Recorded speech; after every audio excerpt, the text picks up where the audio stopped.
Hi, my name's Beth Urquhart and I'm a careers advisor with Skills Development Scotland. We are Scotland's skills agency and career service. I want to wish you a really warm welcome today. This workshop is called Get Sorted and it's going to cover everything you need to know about how and where to find job opportunities. There is so much information out there on this topic, so what I hope to do is give you some structure for thinking about your job search and also give you some ideas that you can action. You might like to have a pen and paper handy so that you can take notes or write or doodle or do whatever you need to do to help you stay focused on this session. The session won't last more than 30 minutes. If we were live right now, what I would do is encourage you to ask questions in the chat as we went along. But since we can't do that, what I'd say is keep a note of any questions you have. And at the end of the session, I'll let you know how you can get in touch with a careers advisor to ask questions you have. And remember, no question is a silly question. If you'd like to access an electronic version of this session, you can see everything that is covered in our Positive Steps to Your Future handbook, which is available on our website, skillsdevelopmentscotland.co.uk. I'm sure you'll have heard that expression, looking for a job can be a job in itself, and undoubtedly searching for a new job involves perseverance and persistence. This webinar is about helping you to improve your chances of finding work by using a wide range of methods, by being organised and by making the most of any connections or job leads available to you. Knowing what's out there will really help, and we'll look at why labour market information is so useful, and we'll also consider the main sources of job vacancies. We'll also go on to look at 3 key steps to job search success. It's useful to consider your skills, your strengths and your achievements, and will help you to start to think about how you can create your own personal brand. Networking and the speculative approach are key to accessing the hidden job market, so we'll spend some time thinking about that. And finally, we'll talk about the need for resilience and optimism in case you have to deal with any disappointments along the way. When you're thinking about what's out there, for you, it can be good to look at labour market information, which I'll now call LMI because it's a mouthful. So, what is it? LMI is information on recruitment practices, growth sectors in the economy, and current skill requirements. LMI is a useful tool to help you research jobs in your local area, help you understand the skills that are needed for certain roles and future demand for employment. LMI is good because it informs you about current and future demand for jobs, and that can help you target your job search in the right places. There's lots of places to find LMI. One of my favourites is the Sector Skills Assessment on the STS website. They are in-depth, up-to-date future employment forecasts, and they're split into sectors. So for example, what is the future forecast for employment in the creative industries? How do you know that? Well, all the information is there for you. Of course, you can go to any job vacancy site, such as Indeed or the job centres, find a job site, and you can start by browsing jobs in your area, and that can be a really useful starting point too, to help you understand what industries are recruiting. This slide shows the main sources of job vacancies, some of which you'll probably be aware of already. Some will suit you better than others, depending on your individual preferences, the nature of the work or the industry that you're targeting. How did you find your last job? Ask yourself that. Was it using one of these vacancy sources or another method? Research shows that job seekers who use 5 or more sources of vacancies are more likely to be successful. So if that's something that you can do, think about adding another source. What I'm going to do is talk through each one a little bit, starting top left at about 10 o'clock. So job boards or online vacancy sites such as Indeed, Total Jobs and S1 Jobs advertise vacancies across all sectors. When you're using online vacancy sites, what I'd say is register and store your user ID and password. Make sure you understand the privacy policy and set up the free email account. Upload your CV, but also make a note of which CV you've uploaded, which version. Answer the optional questions where you can and use the additional information section to include your cover letter content. Employer websites. If you have a specific employer in mind that you'd like to work for, most of these will have a careers or a job section on their own website with information on what it's like to work for them, details of their recruitment process, and current vacancies to search. A disability confident employer is one who's committed to employing disabled people, and they will guarantee an interview if someone meets the basic conditions for the job. They'll display the logo that's shown on the slide. Internal vacancies. If you already work, you could search to see what opportunities there are internally. You might have access to a job board or a company's intranet site. Can you make connections with colleagues within your organisation to make sure you hear about internal opportunities? Recruitment agencies. They exist to help companies find suitable candidates. Some recruitment agencies specialise in filling vacancies for particular types of employers, and you can target agencies relevant to the type of work that you're looking for. For example, Michael Page for finance jobs or CSC recruitment for construction. You shouldn't expect to pay for recruitment agency services, and you can check if they're registered with the REC, which is the Recruitment and Employment Confederation, which ensures good working practices. Sometimes people use temporary vacancies as a way of finding the employment that they want or the company that they really want to work for. Find a Job is the job centre's vacancy site. It offers the facility to upload your CV, to set email alerts, and it keeps a record of what you've applied for to help you keep track. You can use it whether or not you're registered with the job centre. Media and press advertising. You can find jobs advertised in local media, on radio, on TV, or on public transport. Newspapers, especially local ones, do still print job vacancies and will have a job section probably on their website.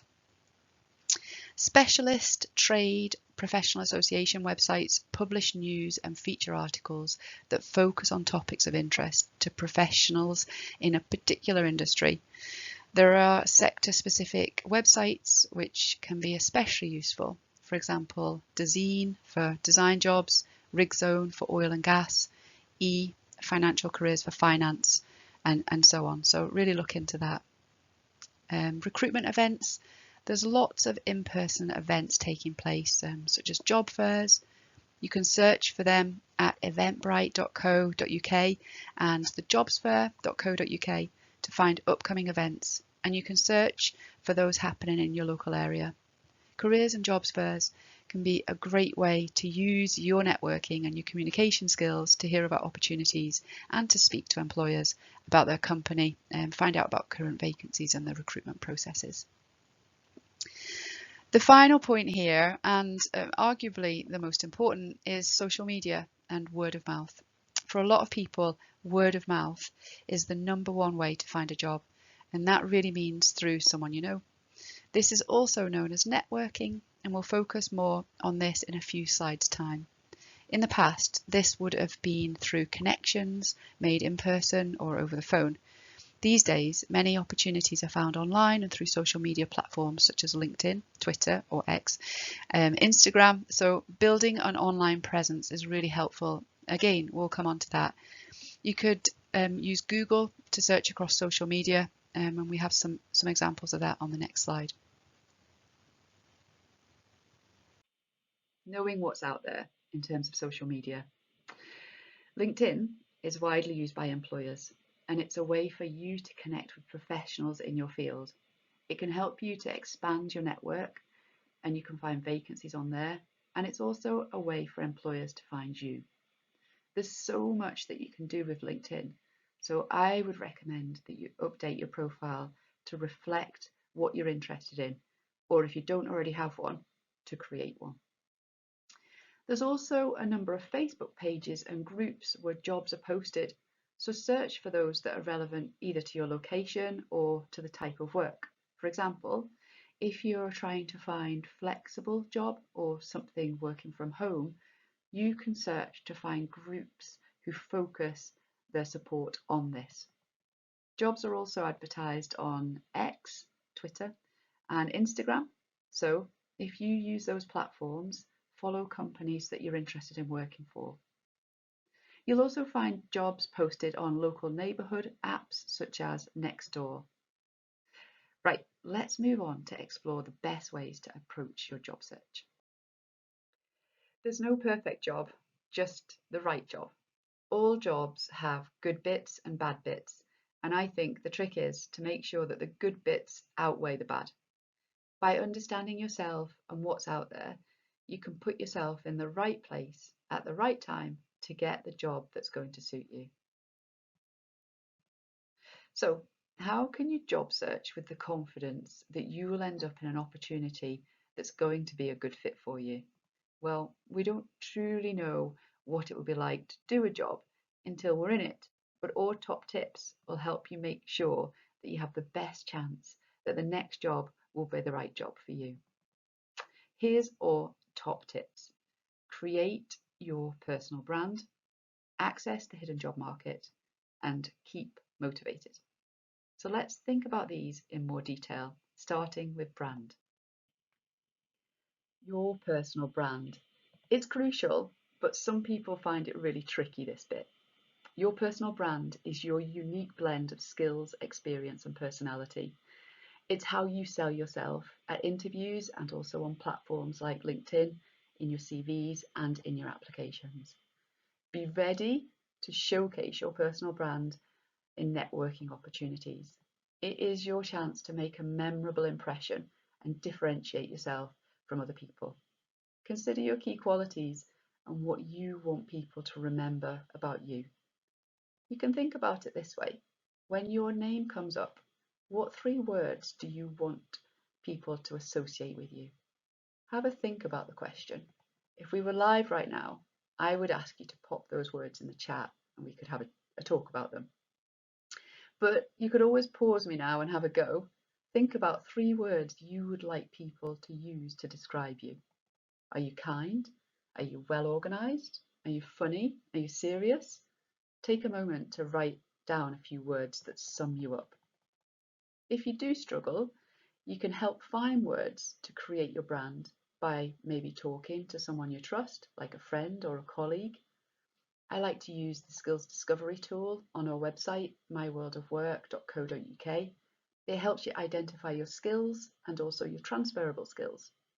You could also use platforms such as ChatGPT to get you started, and then discuss your results with someone you know or someone impartial, like a careers advisor. It can help you get a balanced, accurate description that you're happy with. You can speak to a careers advisor like me by calling our helpline on 0800 917 8000, or you could contact your local SDS centre to talk to a careers advisor face to face. Sticking with personal brand, here are some other things to keep in mind. Social media is now an integral part of the recruitment and job seeking process. Employers and recruiters don't just advertise vacancies on social media, but they now regularly check candidates' social media profiles before hiring them. So your social media presence will need to be fit for the purpose of job search. And make sure you're happy with the privacy settings on your personal media. I'd recommend keeping your personal pages private to just friends and family, and use your professional accounts to help you build new connections and career opportunities. Have you searched for yourself on Google recently? Are you happy with what comes up? Because that's exactly what a potential employer is going to do. Here's some of the tips around social media. Make sure that you're consistent with your name, with your profile, photo and images that you've got across your social media channels. This can help to cement a picture of you in the minds of others and make you more memorable for the right reasons. And a professional looking headshot photo really does help you get more views and more attention. I'm thinking of LinkedIn when I say this, but probably it goes for all the platforms that you use for job search, and that is to keep your profile fresh and positive by updating it and sharing content regularly. Think of your social media interactions and content creation as part of a summary of your work and a reflection of your professional attitude and overall personality. So if you want to come across as warm and knowledgeable, for example, read over each post before you post it and check that it reflects that. Identify your target audience. This will be different for everyone. If you want to stay within the same industry or job role, have a think about who your other employers are. If you're making a career change, then you need to focus on your transferable skills and experience and match these to companies or industries that will value them. Is there a way to describe yourself in a way that will be attractive to these new industries? If it's self-employment that you're looking for, then who will you be selling yourself or your products and services to? I mentioned earlier how companies use social media to recruit staff, but of course, social media is increasingly used by individuals to advertise that they're looking for work and to showcase their skills and abilities. LinkedIn is by far the largest site for this. Around 87% of recruiters regularly use LinkedIn. So keep your LinkedIn profile up to date or create one if you don't already have one. Complete the profile as fully as you can. A LinkedIn profile is your electronic CV, and a lot of the same rules will apply in terms of content and presentation. If you're not sure what to include, you could have a look at the profiles of people interested in similar roles or speak it through with a careers advisor or one of your connections. It's always good to get another set of eyes on your profile for feedback. Sticking with LinkedIn for a minute, because I think it can be such a powerful tool to help you network and potentially find the work that you want.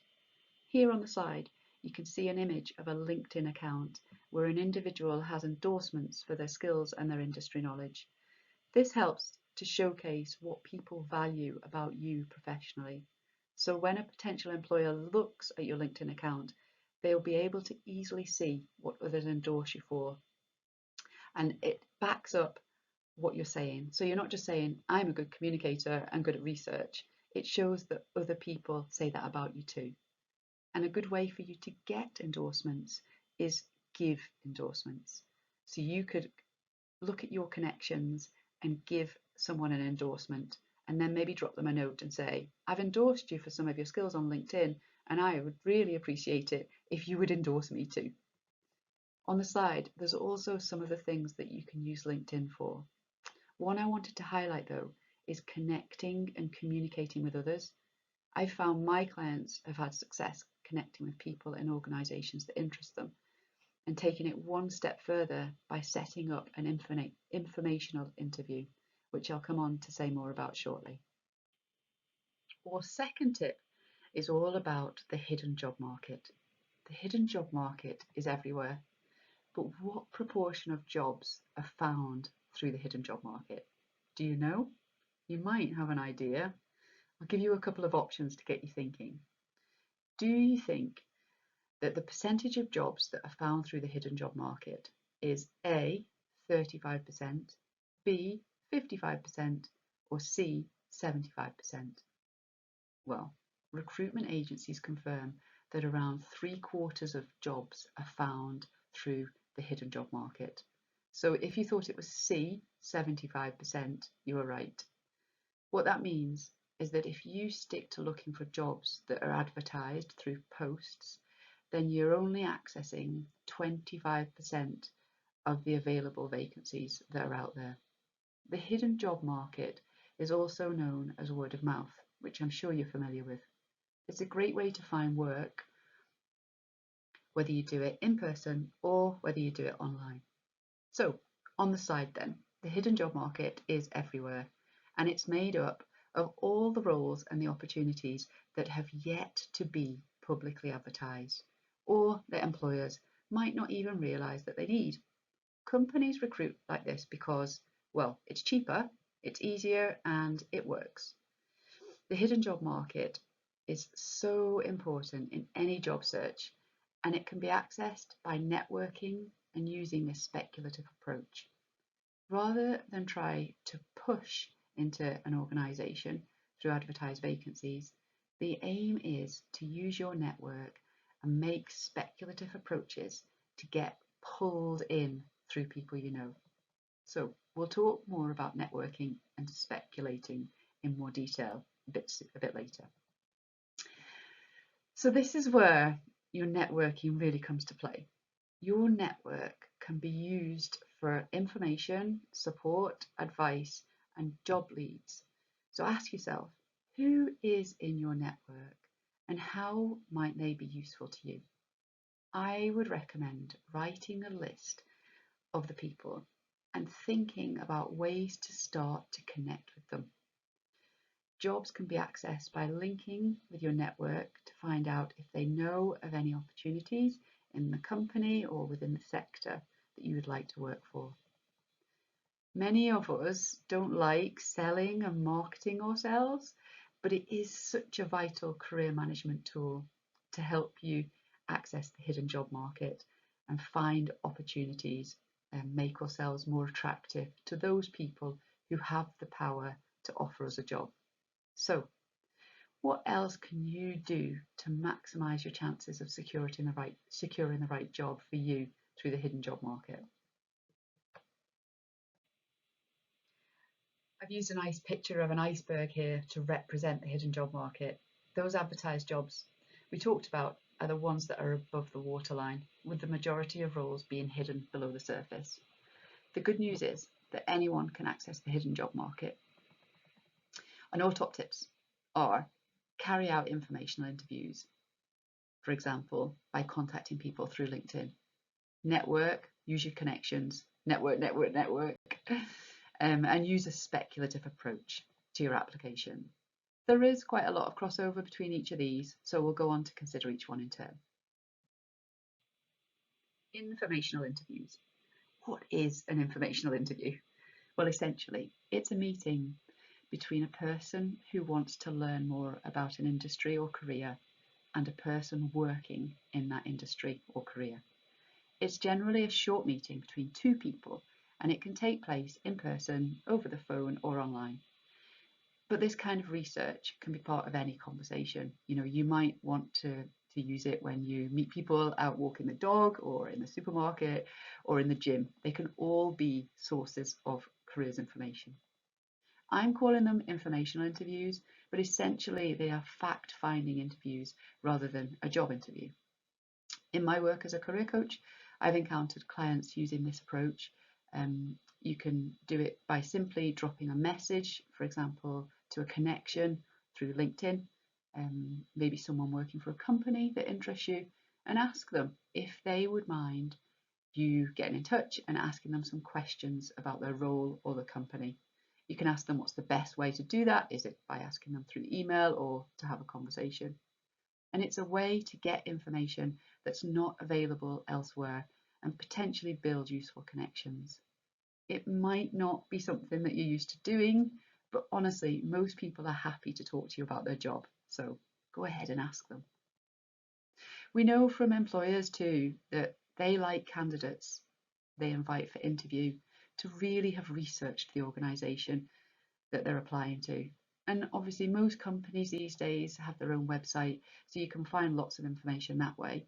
But informational interviews are like the icing on the cake, and they can give you the edge in terms of your understanding of an employer and the sector when it comes to the application stage. The advantages there on the slide: gives you first-hand information of the career or industry, gives you good advice on how to enter that industry, gives you expert information to help you target your CV, and also build your professional network of contacts. The important thing to remember is you're seeking information and not necessarily a job. But obviously, if a job does come your way as a result of an informational interview, and honestly that does happen, then even better. Have a think about the kinds of questions that you would want to ask as part of an informational interview. For example, you could ask them how they got their current position. You could ask them what a typical day is like. You could ask them what they love most about their job and what they don't like about their job. You could ask them to describe their career journey. How most people enter that profession, and maybe too, what kind of advice they would give you or a candidate in your position. Networking is key to accessing the hidden job market, but can seem a bit daunting. It might be out of your comfort zone. you might need to give yourself a push to do it. So I'd recommend that you acknowledge that you're stretching yourself, but potentially for good reason. What is networking? It's all about making connections with people by developing a list of personal and professional contacts who can help you in your job search. Informational interviews are part of your networking. I like to think of it as proactive networking. You're using your current network and aiming to grow it. So, who? Well, who might be in your network? People you already know, like family and friends, neighbours, current and former work colleagues, job or work coaches, letting them know that you are job searching and asking them for advice, for information, or for feedback, and helping you to direct you to someone you know who might be able to help you. Why do it? Accessing the hidden job market and networking can help you find a vacancy before it's even advertised. It can help you with insider information to support your application. Contacts can help you identify your skills, your strengths and qualities that you maybe not even thought about. Contacts can tell you where vacancies are advertised, make suggestions of companies to apply to, and let you know of any opportunities now or in the future. And they can also make or help you get referrals for job openings. Members of your network could be useful when you want your CV, your cover letter or application form checked over. So don't be shy about telling people you're looking for work. How do you do it? Start by thinking about who you already have in your network and how they might be useful to you. What can they tell you? And who do they know who can help you further? My clients have found it helpful to spend 5 minutes writing down everyone who's in their network and then going on to create a plan of how to contact them and how often. For example, you might decide to start reaching out to someone in your network every month. You might do it by sharing articles or information that you spot that might be of interest to them, and then piggyback onto that you're looking for work. Do it by contacting recruiters. Try to build a relationship with them rather than just registering online. If possible, have an in-person meeting where you can explain your areas of expertise. The aim is that your name will come to mind when any suitable openings come up. And as we've just mentioned, carry out informational interviews. I'm really an advocate of that. It's important to remember that your key aim should be to develop a give and take relationship with each of your contacts. Who can you speak to today to develop your network? Have a think and maybe note it down. A couple of people who could help you. If you need a bit of help to get you started, remember that careers advisors like me at Skills Development Scotland can also be part of your network, and you can call us for free on 0800 917 8000 and speak to a careers advisor in confidence about your next steps. The next thing I want to talk about is a speculative approach. The good news is that you can use the information that you've gained through research and networking to make direct approaches to employers to ask about opportunities within their organisation. And this is called a speculative approach.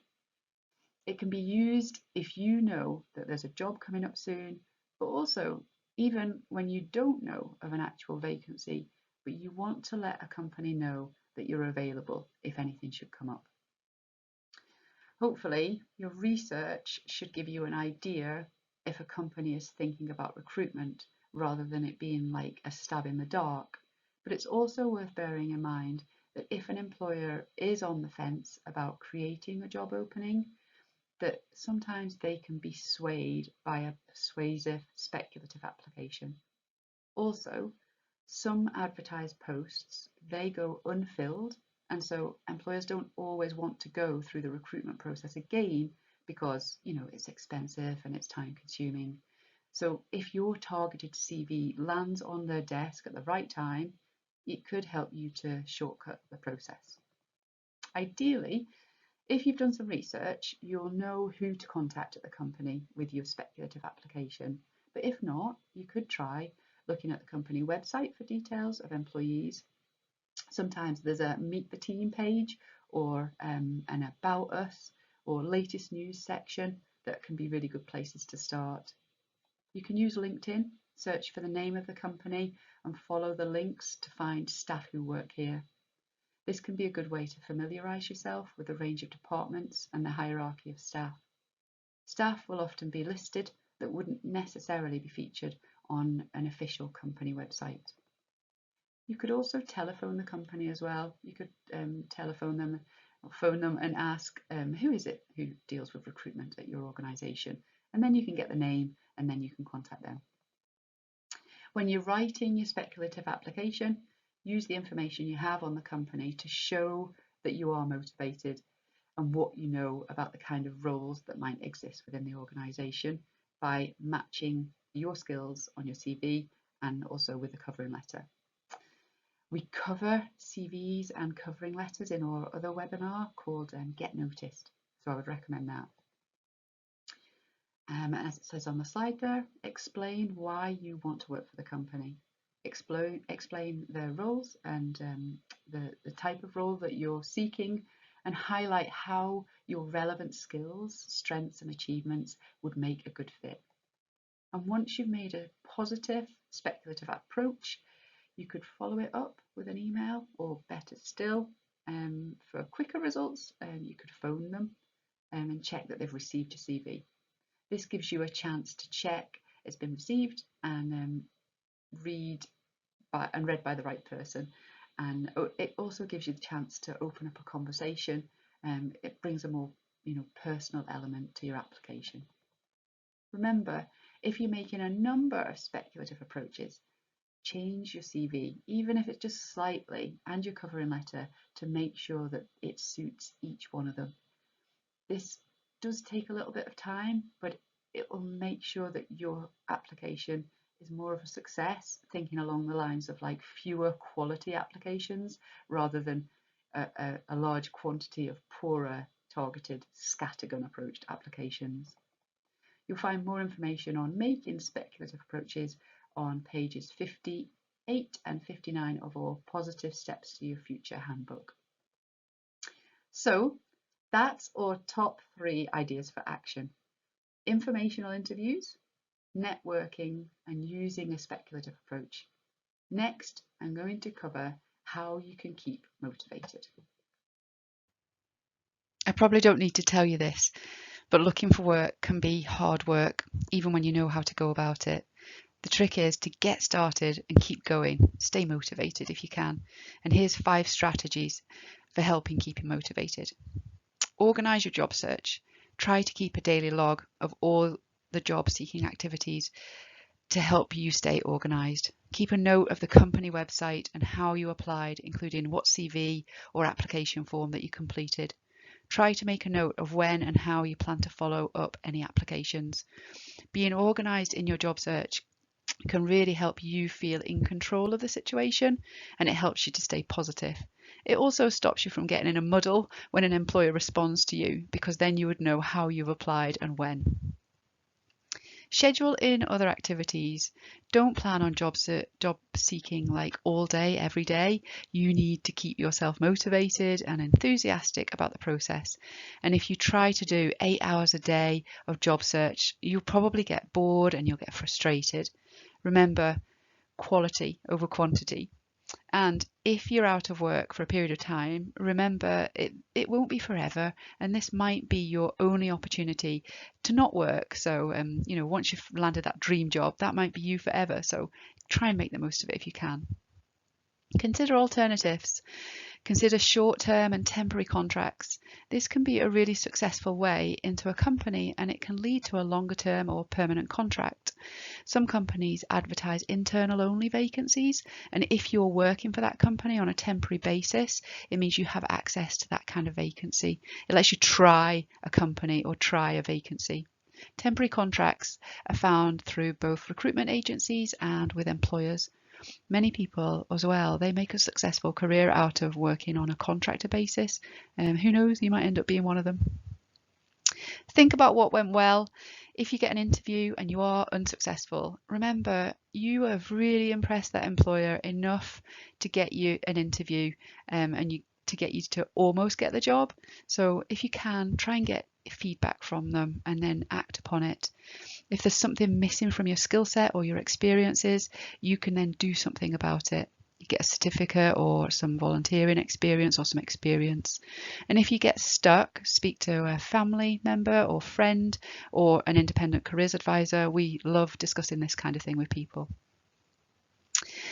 Focus on what you can change. Don't waste energy on things that you can't change. Think about what you can do to help you move on successfully, getting a great CV together, attending job fairs, and so on. I love that saying, if you focus on the good gets bigger. So true. Try paying attention to what is going well and to your job seeking wins, no matter how small. I hope you now feel more informed about labour market information and where to find vacancies. Top tips are to commit to networking and take a speculative approach to the hidden job market. So ask yourself, what actions are you going to take as a result of attending this webinar today? Take a moment to note down anything you plan to do. And actually, research shows that if you write it down, you're more likely to carry out that action. So worth doing. Some things that I'd recommend and that I might write down if I'd been attending are to identify someone to speak to about your career journey and think about, who could you start with and what kind of questions would you ask them? And think about ways to develop your personal brand. This could include improving your LinkedIn profile. Remember that if you want to discuss your career ideas or you're feeling unsure about your next steps, you can speak to one of our careers advisors by calling the helpline on 0800 917 8000 and one of our fully qualified and experienced careers advisors will speak to you. We love having career conversations with people about everything to do with careers. Alternatively, you can scan the QR code there or you can click on the link and you can request a call back. Or if you prefer to speak to a careers advisor face-to-face, you can find out where on our website there. You can find out where our careers advisors are based near you. You'll also find lots more useful information on the website and help you consider your options and move on successfully. And if you've enjoyed this webinar, why not check out the others in our Positive Steps to Your Future series, available on our My World of Work YouTube channel. Thank you and goodbye.